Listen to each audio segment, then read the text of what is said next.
you know he's on top. Million subs, he never gonna flop. Out of Chicago, where the streets don't sleep. Betting on games, making cash real deep.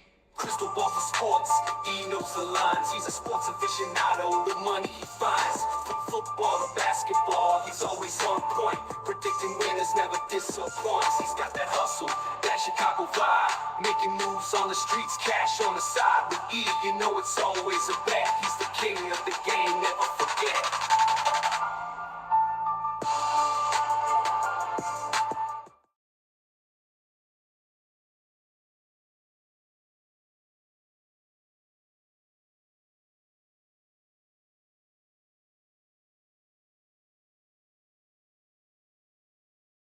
And a solid technical error to start the Etoft21sports Show for September 10th. How is everyone doing? My name is Erik. I'm the man behind Etoft21sports. My bad. Grinding out this Brewers first five. Got caught up in that. Absolutely loaded episode for you today. My boy Rafa from the Two Nobodies Podcast. He is today's special guest. Him and I are going to look back at week one. Plus, we're going to share our bets for week two. But before we get into all of that, let's see what Gino has cooking for us with his horse racing bet of the day over at Churchill Downs. Best bet for this week is going to come on Saturday at Churchill Downs. Now, it's early on, so the morning lines are not out. The odds aren't out yet for a lot of these runners. But I'm going to move to race number 5 as we take a look at the DRF past performances. These are filly and mare sprinters. And the Positano Sunset, really interesting. This is a horse who was starting to get good last year. See, she just didn't really want to go all that far. She's just a true sprinter. She was off for a long time. She was off from August of 2023 to April of 2024. She showed back up in her first start. She was behind Zialitos. Then she had some legitimate trouble when she was a step slow behind Clearly Unhinged in the Winning Colors. She came back and was a very good second in the Chicago. And in that race, she actually finished behind Vava and in front of Society. Society came right back to win the Grade 1 Ballerina after that. And in the Ballerina, I think Positano Sunset was just in a little too tough. Those are 3 of the best filly and mare sprinters that she was facing. So this should be some class relief for her. Positano Sunset in race number 5 at Churchill Downs on Saturday. Best of luck to everyone. Hope you're all having a great start to the college football and NFL season. Make sure to give my boy Gino a follow at It's Me, Gino B. on X. I'm on his podcast every single week, talking NFL, sharing my bets for the week. Plus, Gino and I are live every single Sunday, noon Eastern, breaking down the slate, giving you the DFS plays to use, and sharing our last-minute bets. But before we get to there, let's welcome the man of the hour, all the way from Cali, from the Two Nobodies Podcast, one of the hosts, Rafa. Rafa, how are you doing today, my man? Good, brother. How you doing? Dude, you know what? A little bit of a rocky start, dude. You know, we got started up talking. I got caught up to the Brewers game over here. You know, I got the Brewers first five, and, you know, I had the clip for the outro to repeat, you know, rookie mistake, you know, first impressions mean a lot. So my bad. Already getting stuff in the chat room. Let's make some money. Rookie, my boy Sports Fats, rookie. How you doing today, my man? Good, brother. Excited for week 2 of the NFL.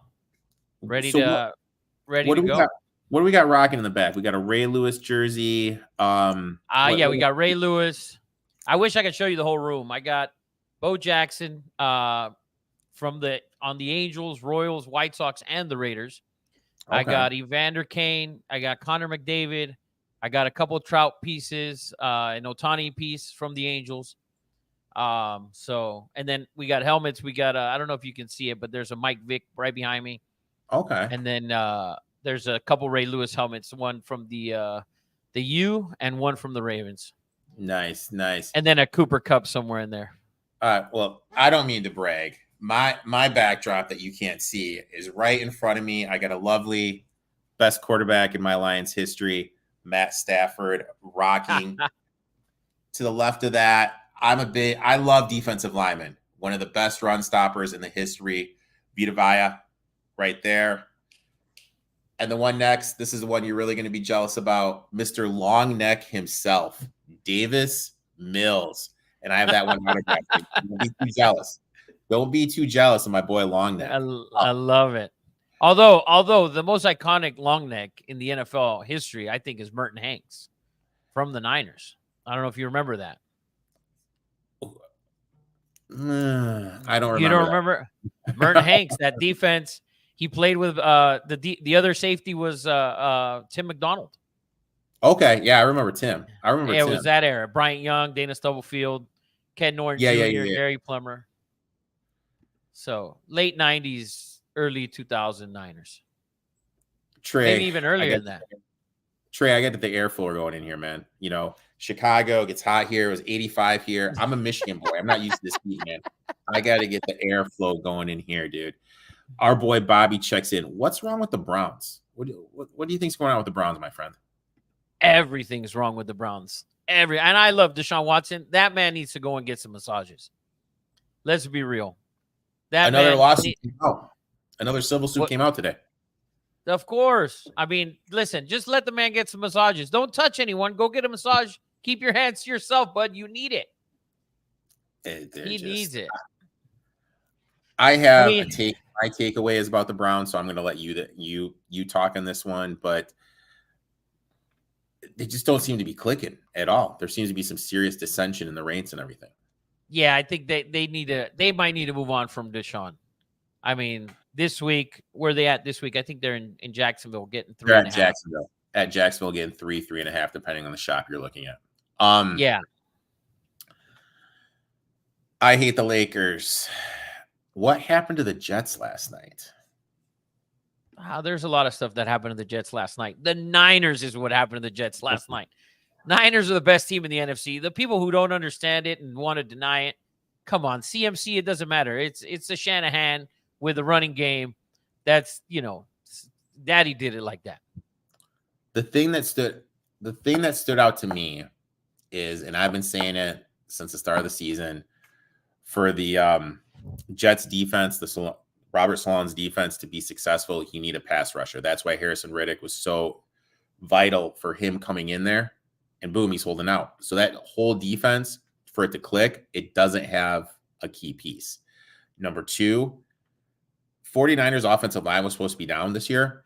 They were dominating the point of attack against that Jets front. And I think the Jets, as much as everyone kind of wanted to pump them into like, oh, they could make it to the Super Bowl, I don't think they're there. Maybe toward the end of the year they'll get there, but I really don't think they're anywhere close to there. No, I don't think so either. I agree with you. I don't think they're not even in the upper echelon of the AFC at this point. Sports Facts chimes in. Tulsa is going to upset OK State this week, Erik. And it's a shot. They're getting 20. Tulsa 2-0 this year to start the spread. They've been doing really well. OK State looked a little lackluster. NAA 86. Cincy has to cover the 6 this week after a terrible showing last week. All I know is this. I'm still alive in the circa. 4,000 people and change are out in the circa because they had Cincy. I'm right. And I'm still alive, but I have a bet in this game a little bit later, but I'll let you you tackle this one. Yeah, Cincinnati was a major disappointment last week. I mean, no T. Higgins, but you still had Jamar Chase. You played the Patriots. You played a rookie head coach, and it's the Patriots. I was out in my survivor pool because I had the Bengals. So I had a friend of mine ask me for my survivor pick this week. Mm-hmm. My survivor pick, by the way, if you want one, I think it's the Ravens at home. But mine this week is I went with the Texans. I'm gonna go with the Texans, the Bears. Chris chimes in. Biggest letdown of opening weekend. I think we just hit it on the Bengals. I mean, that was very disappointing. The Raiders expected a better showing, but that they weren't an 8-point favorite on the road. So, but that Bengals for me is definitely the biggest disappointment. What's my biggest disappointment was the Titans not covering. Oh, I mean, that was my biggest disappointment. But in terms of the whole NFL, you have to agree. Like everyone, my thing with the Bengals is this. For so long, they did such a great job. They had all their coaches in place. Now Callahan left. He took some coaches, some of the assistants with him. And now you see all these players. Higgins wants money. Chase wants money. Hendricks wants money. It seems like all the little glue pieces in the coaching staff left. And I think that kind of hurt. Plus, I mean, look, I'm from the players need to play in the preseason. If you don't play in the preseason, cardio's not there, timing's not there. And that showed. That really showed in my eyes with the Bengals. Are the Packers done without Love, or can they stay afloat? I think they're done, at least for the next 3 or 4 weeks. He didn't go on IR, so that means it looking like a 3-week injury. Yeah, I think the next couple of weeks, I think they're going to struggle. I don't know if you saw Malik Willis play. Hey, all I know is Malik Willis got me a +10 cover against the Chiefs on the road. So that kid's always going to have a special place in my heart. That kid will always be welcome at my household. Looking at the Packers schedule, they host the Colts this weekend, then go to the Titans, and then host Minnesota. So, I mean, all winnable games. Winnable games. But, you hit the nail on the head. It's either going to be Malik Willis or Ryan Tannehill is going to come from sitting in Cancun somewhere to be your quarterback. That's what I initially thought was Ryan I'd go and find Ryan Tannehill, who is formidable. This is my thing. Like, when you Brissett, Tannehill, Andy Dalton, the reason why I would always go with those guys is they have the veteran quarterback. They're always good for 3 scoring drives. It could be 3 touchdowns, could be 3 field goals. You don't know what 3 drives you're going to get, but they're going to put together 3 scoring drives. Right. And it just so happened with Brissett, they're all touchdowns. So he put them in a position to win. And I think Tannehill would do a better job to put him in position to win. This one's going to hurt me because I had the Raiders plus the 3.5. Why didn't Pierce go for it? Because he's not an offensive-minded coach. He's in way over his head, fellas.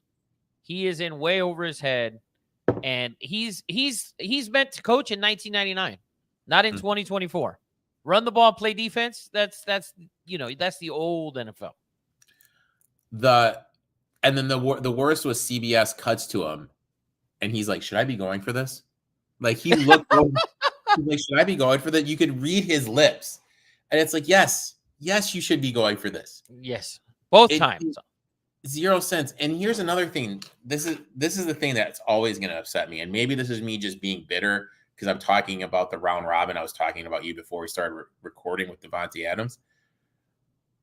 Their offense looked the best when you did Devontae the ball early in the drives. Right. In the sequence. Because then you give him to worry about it. Then it opens up stuff for Myers. You can get the run game going with White. I just don't understand why you just don't go to him more often. That was one thing that really kind of stood out to me. And that one throw Minshew had when it went right to his left, he's like, dude, I'm not the biggest Gardner Minshew guy, but I thought they could have the trends and everything said to take the Raiders. That was a little bit of a disappointing. RG, could the Lions win it all? Do you want me to answer this? Yeah, go ahead, man. No. They cannot win it all. The Niners are the best team in the NFC, man. I know it hurts you because you're a Lions fan, but I really believe they're the best team. My thing with the Lions, and it pains me to say this, look, I got a Lions cap on. I got my grit T-shirt on. I love Dan Campbell. I love Penny Sewell. Penny Sewell's old man actually follows me on Twitter for some reason. No idea why, but I think they're just front runners. You know what I mean? I think they're not finishers. And when we look back at the game against the Rams from Sunday night, there's no reason that game should have been that close. They were up double digits, and yet you needed a drive at the end of the game where it was just in overtime, where it's just David Montgomery running the ball down the throat of the Rams. And even against the 49ers, you had, what was it? A double-digit lead, 17-point lead, 17 lead at halftime. And you lose it. So I I don't know. I just don't think they're finishers. You know what I mean? I just don't think they're closers. I just don't think they can win the big game. And I agree with you. I think the offense gets too cute. That pains me because they're a loaded roster, and they just aren't built to win. They just aren't closers. Great questions, guys. Keep them coming. We're gonna go to takeaways now. I have a takeaway that has to do with the Cleveland Browns. Interesting to hear what your takeaway is, my friend. So my takeaway is on how good the Dallas Cowboys looked last weekend against the Cleveland Browns. Micah Parsons, phenomenal on defense. I think Dallas this year can get to that NFC title game this year. Not win it, but I think they can get there. They did a great job. Now they got to figure out how to pay Micah before he throws in the towel by week 11 and starts slowing down. Chris chimes in. What the hell happened to Marvin Harrison Jr.? I don't know. I wish I knew that. So when I watched that game, the thing that stood out to me is the Cardinals looked like a team that just practiced with pads on. Not practice without pads, excuse me. They didn't look like they had any contact. Passes were floating, the whole thing. It just looked like a team that just wasn't ready to get hit. And right. I think Murray and Harrison don't have the connection, but this is the fun thing about me about DFS and about betting player props. Harrison is the all-time low right now. Nobody in the 50-50 contest or player props is going to bet him. So the number is going to be low. This whole week, all Murray's going to hear from the offensive coordinators, should have got the ball to Harrison here. Should have got the ball to Harrison here. Should have got the ball to Harrison here. And now he's going to go out against the Rams on Sunday afternoon, and he's going to be peppering Harrison. Same thing with Terry McLaurin. You have to buy low and sell high on these guys. So I would definitely look into investing in some Harrison props. Cool. Kev chimes in. Rafa, Erik, Harrison, and Benson fantasy duds. LOL. Trey, who wins rookie of the year for the offense? Oof, man. After week 1, nobody. Who are we giving it to after week 1? Oh, God. Out of the quarterbacks, Bo Nix looked the best. Wow, which isn't saying much. Neighbors had a decent game. Harrison was a non-factor. Yeah, I mean, it's probably Neighbors. Daniels was okay. I think he was like 17 and 27. See, okay, so let's make some money on Twitch. Just chimed in. Thoughts on Jaden Daniels? So I have a hot take against Jaden Daniels that people are probably going to hate, but let's hear what you think about him. No, I like the kid, but to be honest, I didn't watch any of that game on Sunday. To be honest with you, so I was playing a little bit of golf for that morning session, so I didn't get enough. I only saw what he did statistically. I was watching Caleb on my phone, and that was disgusting to watch. Yeah. And Bo Nix, he was okay, but he wasn't. He was decent. He was decent. Yeah, he was decent. So, to answer this question from Let's Make Some Money, he looked to me like he was scared to throw the ball. I pay for this thing. I get the coaches clips, and it just goes from play to play to play to play to play. My old ass gets on the treadmill. I run, walk, watch these. Watching the Commanders game, he had so many open wide receivers. It was insane. And he was just too scared to throw the ball. And that needs to be something that needs to change because he's too small to run the ball as much as he can.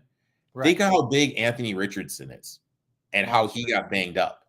Real quick. Jaden Daniels is like the size of his calf muscle. You know what I mean? Like, am I wrong? You know what I mean? He's a small dude. No, you're right. So he can't keep up with that. So I think if this keeps continuing, we're going to see him get hurt. He's got to learn to throw the ball. I was really not impressed. And when we look back at his LSU and ASU days, all he did was throw it up to the X. That's literally all he did. You get to the show, you got one of the most undervalued wide receivers in the league who finally is supposed to have this quarterback that can throw up the ball, and you don't do it. You don't do it at all. So I was a little disappointed, really disappointed with Jaden Daniels. My takeaway, if the Browns would have kept Mayfield, they would have made a run at the Super Bowl last year, live to make a run at it this year. Looking at the stats, Bleacher Report tweeted this out. Mayfield, since the move happened. Now, keep in mind, Mayfield went to Carolina, was so bad at Carolina, they had him play defensive line on the practice squad. They cut him. He went out to your neck of the woods in L.A., won a game, like week 15. 2 days later. Yeah, 2 days later, I beat the Raiders. Came to the Bucs. There was questions about the Bucs tanking to get Caleb Williams, Jalen Daniels, Drake May. He leads them to a playoff victory. Right. And then they're in a position to beat Detroit. Mayfield has 27 more touchdown passes in the same amount of time. 4,110 more yards, a better completion percentage, better passing ranking. There's a play in the Browns game. Joe Bintola, who's a guard, gets knocked out. Watson goes over to help him up, and he pushes away his hand. Right there, it told me all I needed to know about the Cleveland Browns this year. When an offensive lineman that's been in the league for a while, who's well-respected, does that, it's over. Unless Watson dramatically does something to change his persona in the locker room, right? That team is absolutely done. And it's too bad. Like, when you just kind of step back and look at when their offensive line is healthy, they have one of the better offensive lines in the league. You have Myles Garrett, who calling Myles Garrett a dog on the defensive line is an understatement. Right. He's a stud. He's superhuman. Great defense. You got Schwartz, who's a great DC. You got Stefanski, who's a great offensive mind. You got Jerome Ford, who's drafted to be Chubb's replacement, thrown into the limelight a little bit earlier because Chubb is coming back from those knee injuries. Jerry Jeudy, Amari Cooper, Elijah Moore, Cedric Tillman, who is a stud in college, David Njoku before he got hurt. You have weapons galore. This team is built to win now, and they went all in on Deshaun Watson. And this is turning out to be one of the worst trades ever in recent memory. I mean, I don't think it's as bad as the Herschel Walker trade. I don't think it's that bad. But I mean, this has to be top 5, one of the worst trades. And if the Browns would have kept Mayfield, they'd be battling right now. They would be one of the teams that were like, hey, you know what? They can go into KC and win. Because you remember a couple years back, I think it was Mayfield's rookie year, they would have won that game. They're in position to win that game. And there was that funky rule where the ball fumbled out of the end zone. They almost scored that touchdown, but it turned out to be a touchback for the right. Yep. So that's my takeaway. Browns would have kept Mayfield. They are in title contention and probably would have brought a Super Bowl to Cleveland. Let's talk some bets. But before we talk some bets, let's take a look back at what the show did last week. Last week, Reed hit the Vikings -1.5, pushed the Cardinals +6, lost the Browns -2.5. Old Uncle Rico hit Colts +2.5, Steelers +3. We lost the Raiders +3.5. Overall, we're 3-2-1 for the show. Let's see what we have cooking for us this week. We have a Thursday night play that Rafa is going to kick us off with. I'm actually on this play myself, my friend. Yes, the Bills. We have the Bills and the Dolphins. Total set at 49, which is a ridiculous number. I like the under in this game. And when you look at all the previous trends, also, by the way, to keep in mind, the Bills are 11-1 straight up in the last 12 against Miami. But a short week, Thursday night, and they've played to the under quite a bit there in Miami. So 6-1, etc. So I definitely like the under here. I think it's going to be a low scoring game, very low if they get to 20. I'd be shocked if it got over that total. Yeah, I mean, just historically, primetime unders last 2 years have been just a cash cow. I'm on this play too. It's going to be hot there. Could be a little wet weather concerns. I hate the Lakers. Love this bet. Let's make some money. Who's the player on the waiver wire I need to pick up? I got two of them, man. Jordan Mason. If he's available, we don't know what's going on with CMC. If he's available, you got to pick him up. And for the Giants, Robinson led him in targets. That whole offense is built for the slot to come back to Daniel Jones because he can't throw the ball down the field. So in my eyes, those are the two players you need to get. And obviously Justin Fields. I don't know. Did you watch any of the Steelers-Falcons game? I did. And I did watch, and Fields didn't look great throwing the ball. He didn't look terrible, but he did make plays with his feet. You had a 3rd and 1. You knew he was getting the ball there. You had another one. I think it was a 3rd and 2. You knew he was going to be able to run that ball for a first down. He did enough to even if Russell was healthy this week, I don't think you can go to him. And I think you go to Fields. I think if they win this game in Denver, I'd keep rolling with Fields. So the two things that stood out for me in that game is, number one, why the living hell was Russell Wilson in pads? He's not playing, and he's dressed up. He had pads. He had the black stuff under the eye going. Why? Why? You're not playing. Why are you doing that? Yeah, he's so fucking, cringy or whatever. How did he pull? Who's the singer he's dating? Ciara. How the hell did he pull Ciara, dude? Nobody literally knows. How the hell did he pull Ciara? And the second thing is, now granted, this is just me reading body language and everything going on.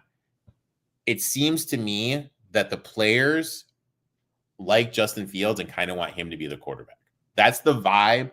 Now, I have no ties to the Steelers. There's certain teams I have some ties to.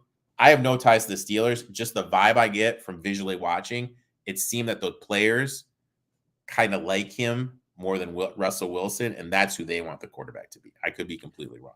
No, I agree with you. And I think it was maybe a couple of months ago, maybe a month and a half or two ago, I think one of the players had kind of come out, or maybe it was a reporter who had said something along those lines. So I think you're right.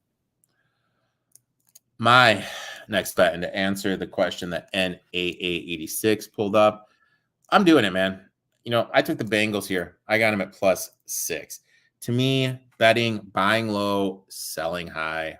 I'm buying the Bengals at a very low price. Burrow as a dog, 61.9% ATS, getting 3.5 or more, 72.7% ATS. Off a loss, he's 54% against the number. Mahomes is a favorite, 3.5 or more, 45% against the number. Bengals haven't been playing, so of course they looked rusty. As much as everyone says preseason football doesn't matter, in my eyes, it is a big thing, and the Bengals definitely need it. My big takeaway from the Ravens-Chiefs game was how bad the Ravens' offensive line was.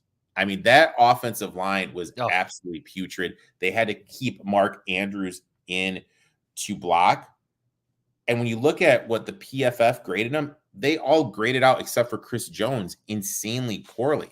The Bengals' offensive line, in my eyes, it's better than the Ravens right now. Ravens missed 3 starters. Ravens' offensive line is not up to Ravens standard.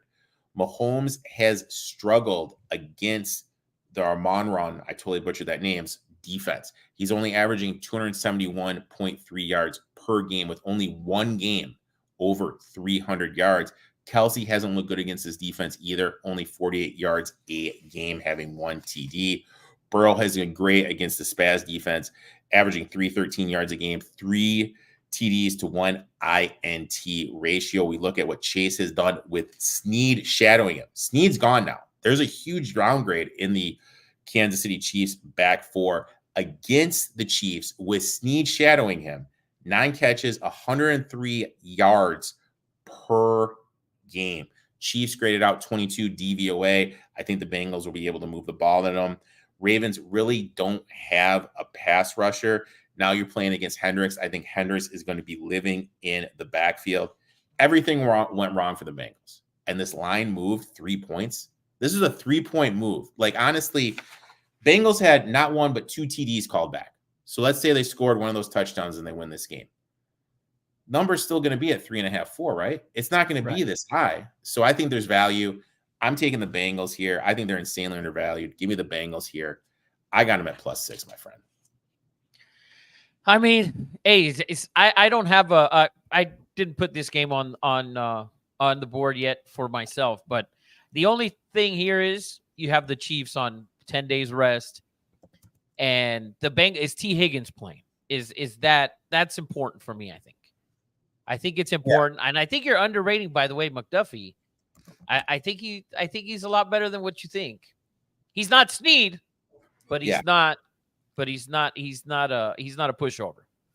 So, but the Bengals own the history against Mahomes, and they start calling it whatever Burrowhead or whatever. So we'll see. I mean, we'll see. I mean, I think it's an inflated number. If this was like a 3, I wouldn't even be touching it. But a 6, right. At the 6, I'll put my foot in. I'll put my foot in the water at a 6. There you go. SportsFacts chimes in. What are your thoughts on Xavier Worthy? I have some thoughts on Worthy. What are your thoughts? It's a speedy guy in the Chiefs system. Let's see him do other things. Can he do what Rice can do in that system? Probably not. But we'll see. That still has to be seen. I mean, the guy can flat out run. We know that. So maybe he's a perfect complement to what they have already. My thoughts are this. With Hollywood Brown not playing, he had 3 targets. You know what I mean? If Hollywood Brown's there, how much is he really on the field? And his 2 plays that he scored the touchdown, one of them, Humphreys, I have no idea what he was doing. Was it? Oh my God, he lost coverage. And the other one was such a sick, nasty play design by Andy Reid. My fat ass could have scored on that. You know what I mean? You know what I'm saying? It wasn't like it wasn't like it was anything like, oh shit. You know what I mean? Like he had 2 explosive plays, 3 targets. And even though they were explosive plays, they weren't that eventful of explosive plays, if that makes sense. It wasn't like this thing where you kind of, oh shit. Next one, my man, and you're going to some crab cakes. Ravens, Ravens -9.5. Look, Lamar, if we take Lamar's last 7 games, and we got to take out the 2 Chiefs games there, right? Lamar's 6-1 in his last 7. Besides the 2 Chiefs games, right? We know what he's done against the Chiefs. Not very well. Not very good. Another thing is the team going from west to east on a 10 a.m. start, at least LA time, which is also the same time as same time zone as Vegas. 10 a.m. start against the Ravens, 10 days of rest. The Raiders, their last 8 games in Baltimore, 1-7 against the spread there against the Ravens. So I think it's going to be a big game for the Ravens. The only thing I don't like about the Ravens is the offensive coordinator. I think their play calling is suspect. Like Henry, you got to get let's see more zone reads with Henry and Lamar. Like let me see. Run the ball. More RPO. Run the ball. Yeah. Yes. 100%. But I think the Ravens win big. I really do. I think, like I said earlier, I think Antonio Pierce is way in over his head. And, the Ravens, I think they're going to have a big bounce back this weekend. Big bounce back game. Pierce make it through the season. The locker room likes him. They love him. And so I think he does.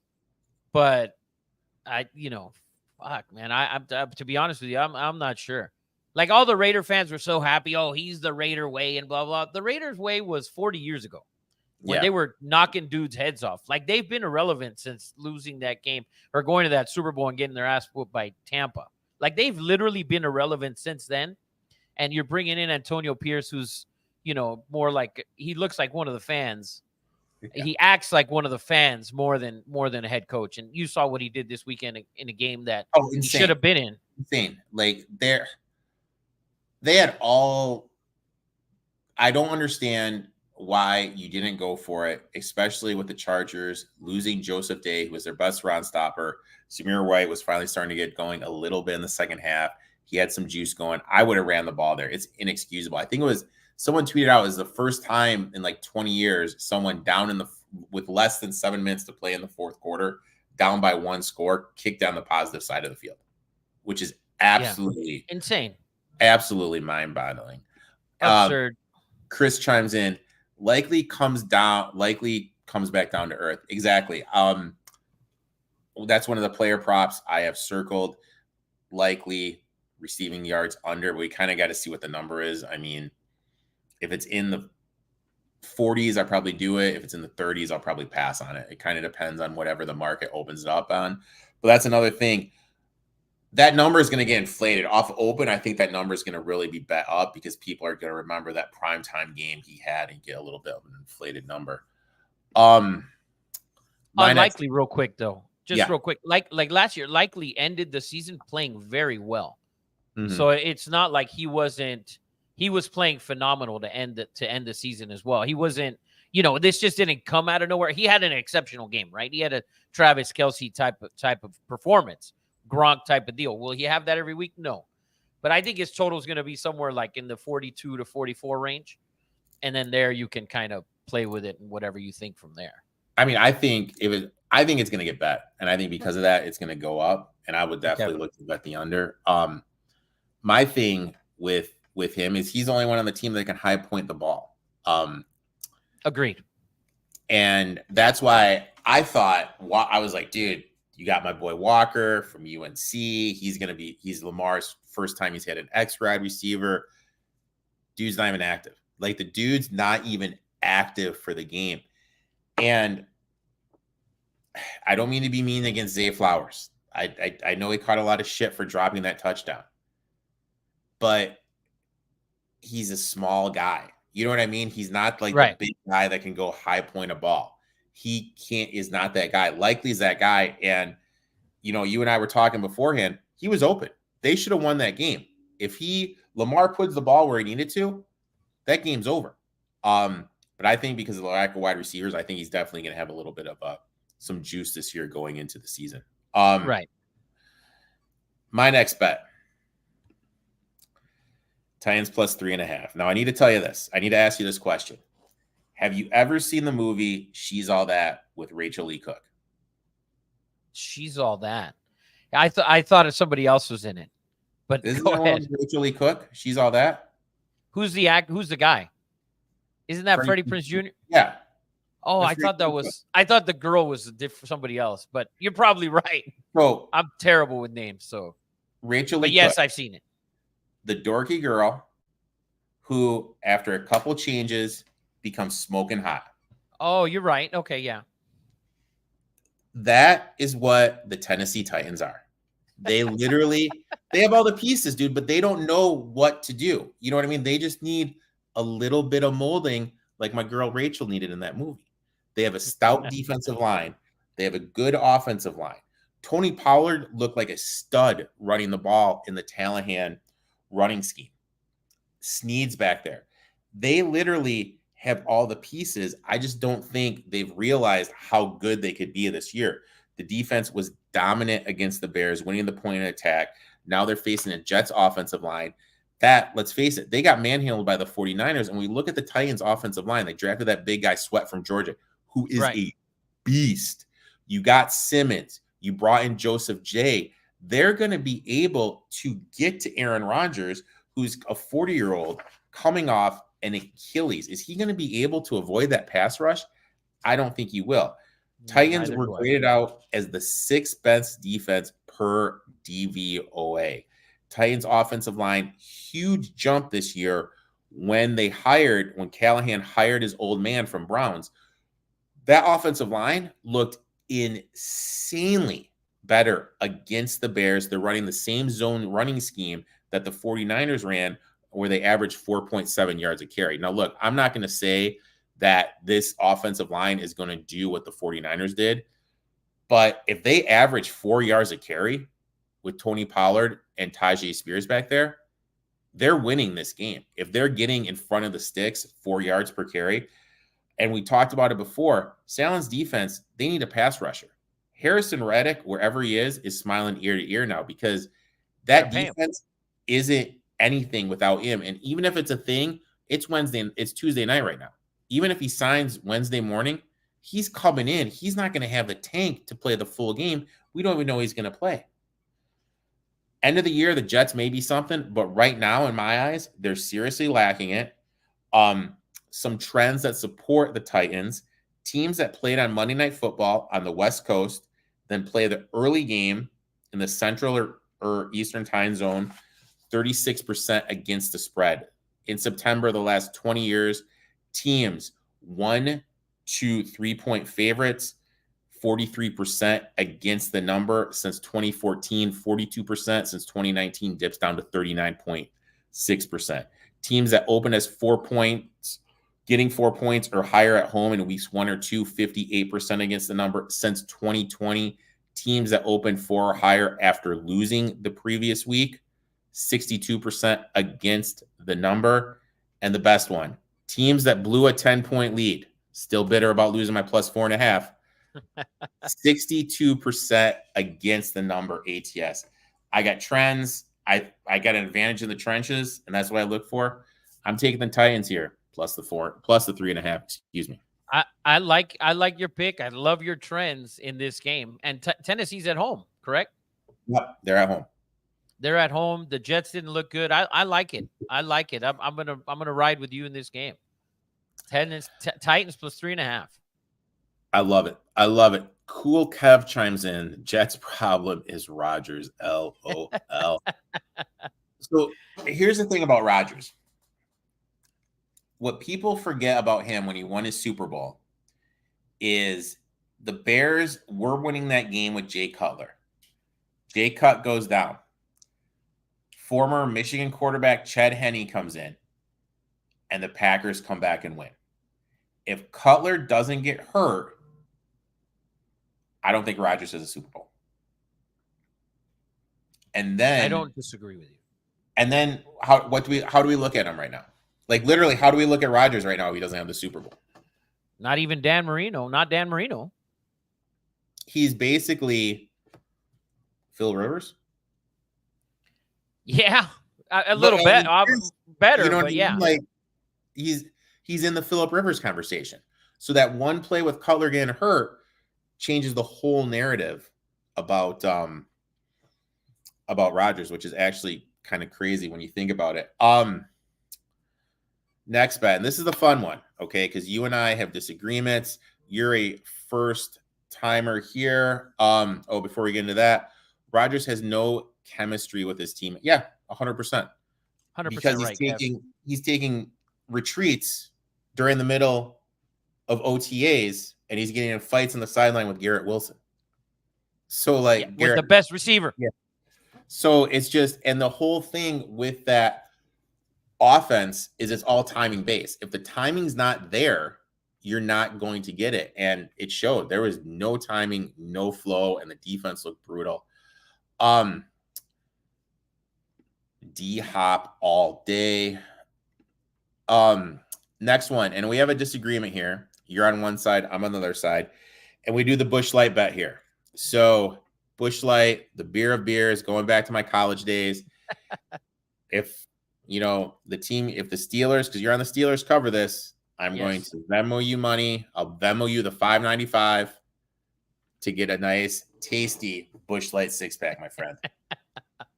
Sounds good. I will do the same to you for you. Tell me why you like Pittsburgh, my man. Man, I love Mike Tomlin. I like Pittsburgh. Their last 5 games, they're 4-1 straight up. They're 4-1 against the spread. Denver, I'm not a Sean Payton fan. Bo Nix was okay, but you got a rookie quarterback facing TJ Watt, the defense. Steelers, I think Steelers I think the game is going to be close, but I think the Steelers are going to win this game 6 or 7 points. Low scoring, by the way. The total's at 36.5. So that's also a number to watch. Insanely low total. Cool Kev, Busch Light or Natty Light, Sports Fed. Red Dog. Oh my God, Red Dog beer. Jesus, that's like a blast from the past. So I did it. I took the Broncos here +3. Now, this is me. I say it all the time. Here we go. Real quick. Cool Kev chimes in. Sean Payne's still looking for Drew Brees. I love Cool Kev, man. He's awesome. Cool Kev's a Raiders guy too, so you'll definitely like him even a little bit more. Although I'm not a Raiders guy, by the way, just so you know. Oh, you're not? What are you? No, I'm not. I used to have a team as a kid. I was a Niner fan. I had season tickets to the Chargers as an adult for a long time, but I have zero allegiance to every team. Now, my partner Eddie, he's a big Raider guy. I mean, he's got the whole sleeve tatted up, the whole thing, the whole enchilada. Okay, all right. My thing is I have certain teams that I'm a Lions fan, whatever team I win money with, that's the team that that has my allegiances. Last week in college football, it was FIU because I was heavy on, and I'll probably be on FIU again this week. But in football, last week it was the Titans. I'll be on the Titans again. I took the Broncos here +3. I say it every week. Tomlin is a dog I absolutely love. As a favorite, that's when I fade him. 46.8% ATS is a favorite. Road favorite, 44% ATS. Laying 3 or higher on the road, that dips down to 40.4%. As a road favorite off a win, that dips all the way down to 29.4%. Surtain is going to shadow Pickens, thus make Fields or Wilson be in with Jefferson, Austin, or Freiermuth. I think this benefits the Broncos. If you're able to take George Pickens out, they really don't have any other quote-unquote electric playmakers. Broncos, they run this goddamn wide 9 system. And for those watching or listening, wide 9 is when the defensive ends are really out wide of the tackles, which opens up insanely amount of running lanes. That's why we're all on the Kenneth Walker rushing props over. But he did most of that running behind Cross, who PFF graded as their highest tackle for week 1. In my eyes, neither Jones or Moore, the left and the right tackle, are that good, are in the Cross type level. So I don't think you're going to be able to generate those running lanes. Also, we have the Arthur Smith factor. Arthur Smith was elite when he was with Vrabel with Tennessee. I don't know what the hell happened when he got to Atlanta. He went from having one running back pounding with Derrick Henry to doing some of the craziest stuff I've ever seen in the world. And what we saw last week in Atlanta, Cordell Patterson had more carries than Jalen Warren. Let me repeat that. Cordell Patterson had more carries than Jalen Warren. In what world should that happen? You know what I mean? Literally, in what world should you be rolling out Cordell Patterson as your running back? Well, he did it last year in Atlanta. So exactly, and he's not there. When you had Bijan Robinson, you know what I mean? So he literally went from just running Derrick Henry to the ground to going to Atlanta and trying to make Algier and Patterson split carries. And then it was Algier, Patterson, and Bijan all split carries. I mean, it was absolutely, positively brutal what he's been doing. And now you go to Pittsburgh, you got Najee Harris, great game, 14 carries, 70 yards. Jalen Warren had 2 carries. 2 fucking carries, excuse my language.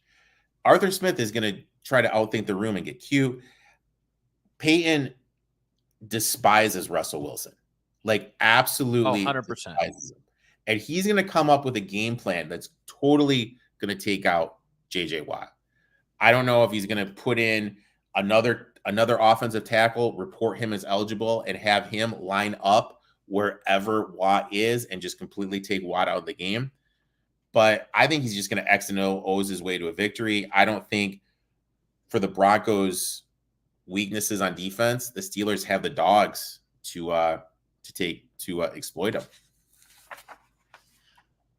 We'll see, man. Denver, by the way, Denver in September isn't a great team in their last couple of years. So they're brutal. I was looking at it too because I thought that could be an angle. I wanted to see how teams did at altitude. It was brutal. It was absolutely brutal. Brutal number for Denver. But Justin Fields, you have to check him. And will Denver be able to do that? Is what will ultimately decide this game. Because Fields, I think Fields, there's no way Fields doesn't start this game. So one of my buddies, so my boy Brad, who I was telling you before, off air, what we used to do is we used to go to the NFL Combine, okay? And we wouldn't go to the Combine. What we would do is there's this steakhouse right next to the Combine. And we'd go there and we would post up at the steakhouse. And Brad would always shoot the shit with you guys at the bar, buying some shots, buying some adult beverages, get to know these guys. They come back after the second day of the Combine, do the same thing. Now you have a rapport with an NFL scout. So that's the one thing Brad taught me. So I have a couple scouts' phone numbers. I was texting one back and forth. And his comment he made to me as soon as Justin Fields was named the starter, and I want to hear your take on this. Fields is better when he doesn't have to practice. Really? That was his take. He goes, when you put him out there with less prep and he's just able to naturally react, he liked him more than having a whole week of being the guy. I'm a Fields guy. So I was a huge Fields guy when he came out. I'm still a Fields guy. I was actually upset because in my eyes, the Bears set up a team. They gave Caleb a team that they never gave Justin Fields. Oh, yeah. Like, period, 100%. ever. You're going to tell me that Justin Fields in that system last week wouldn't have scored a touchdown? Because Caleb didn't do shit. The man was the Angel Reese for you're in Chicago, and she's also in Chicago. He's the Angel Reese of the NFL.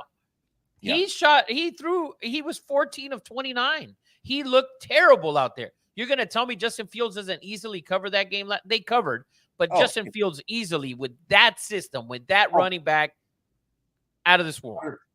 100% agree with you with that. Like, they didn't give him the pieces at all to succeed. No, and at all. My thing is with the Bears, like I got a couple things with the Bears. Number one, this is going to blow your mind. If you're the Bears coach, do you know what you're required to do on Saturday night? No, I'd love to know. You have to go to Saturday night mass with the McCluskeys who own the team. Really? And a home game, obviously. Yeah. Well, I mean, yeah. But I mean, that's why you see Jim Harbaugh doing that? No, never. Are you But kidding? that's why they're stuck with these guys like Matt Eberflus as coaches. Those like fringe coordinator guys, because none of those big wig guys are going to take that and be in that position. Right. On Saturday night before the game. I'm game planning, resting, thinking of other different shit going on than spending 2 or 3 hours with the owner of the team.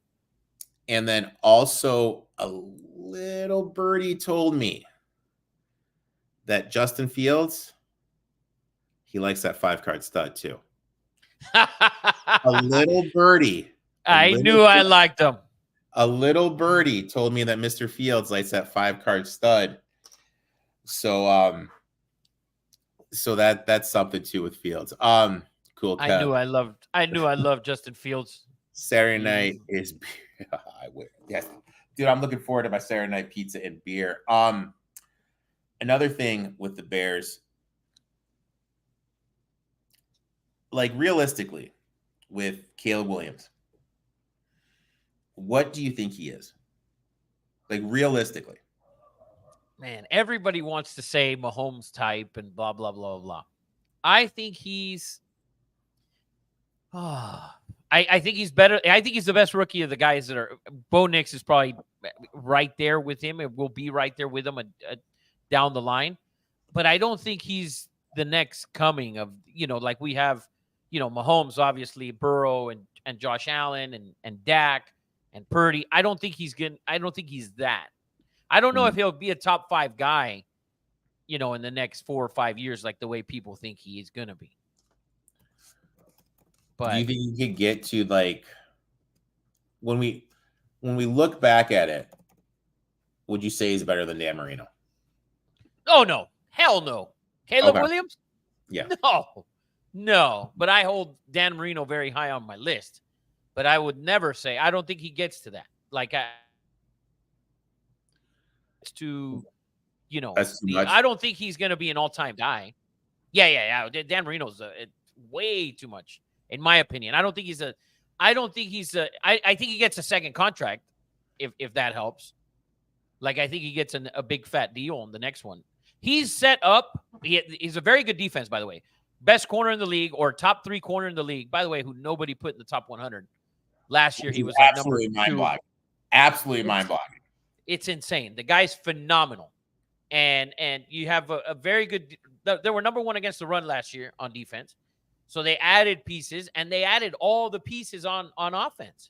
You have 3 receivers, a running back, and a top, 8, 9 tight end in Cole Kmet? I mean, that's being gracious, dude. Like, I'm not the biggest Cole Kmet guy. I mean, I think he's a decent player, but I mean, off the top of my head, Kelsey, Andrews, Likely, Laporta. I mean, I'd say Kincaid, top 12. Hawkinson. Yeah. My boy Juwan Johnson. I mean, I'd rather have Johnson. Yeah. Dalton Cool, Schultz, probably. Cool Kev might be better than Romo when it's all said. No. What about Phillip Rivers? Like, now, look, here's the thing. Like, my boy Bryce, I was on his podcast. He has the I Need It Sports podcast. And me and his friends were kind of talking about, is there a better quarterback that gets shit on more than Phillip Rivers? His first year as the starter, they were 14-2. Yep. I love Phillip, and I had season tickets for that Chargers those years. I mean, do you think he can get to Phillip Rivers?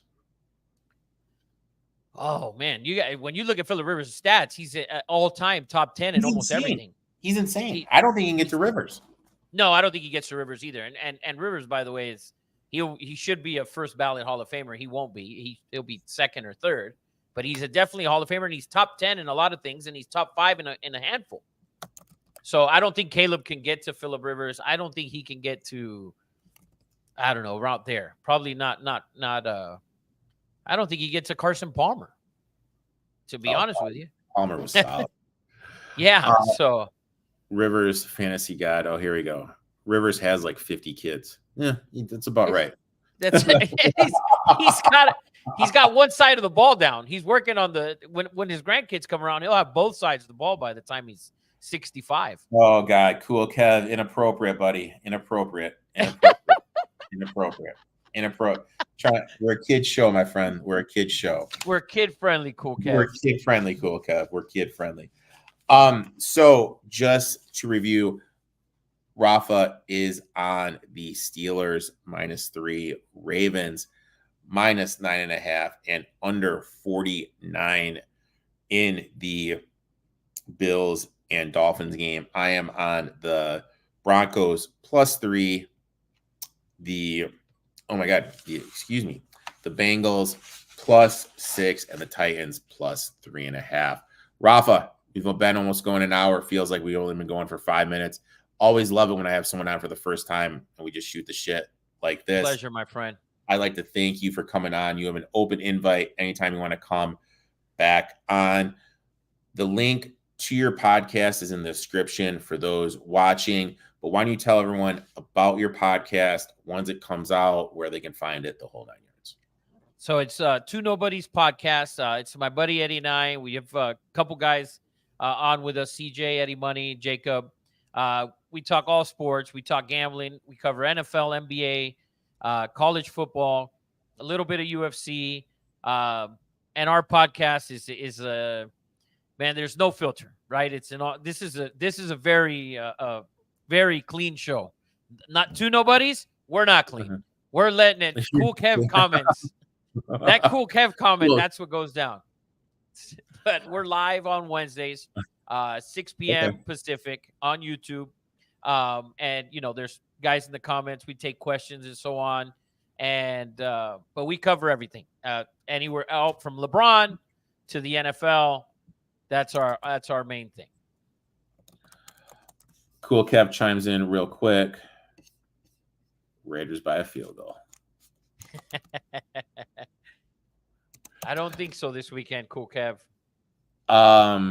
Chris Simpson, thanks for tuning in. Great show, guys. Have to go kick the cat. Let's make some money. Nice. Yep. Brewers first 5, dude. I'm telling you, there's certain trends like baseball, like we kind of see it right now. One of the best trends this year in baseball for those watching, Brewers first 5 after a loss, hitting at 6, almost probably after this game, 70%. It was at 68 going into the day. Make sure to give my boy Rafa a follow on YouTube. Link to that is in the bio. Link to the Spotify is in the file. Make sure to check that out. I will definitely be there checking that out. We're going to be back next week. Jake from the Snakes Pod is coming on. Good luck in all your bets, and hopefully I'll be drinking a nice Busch Light during next week's show. Until next week, everybody.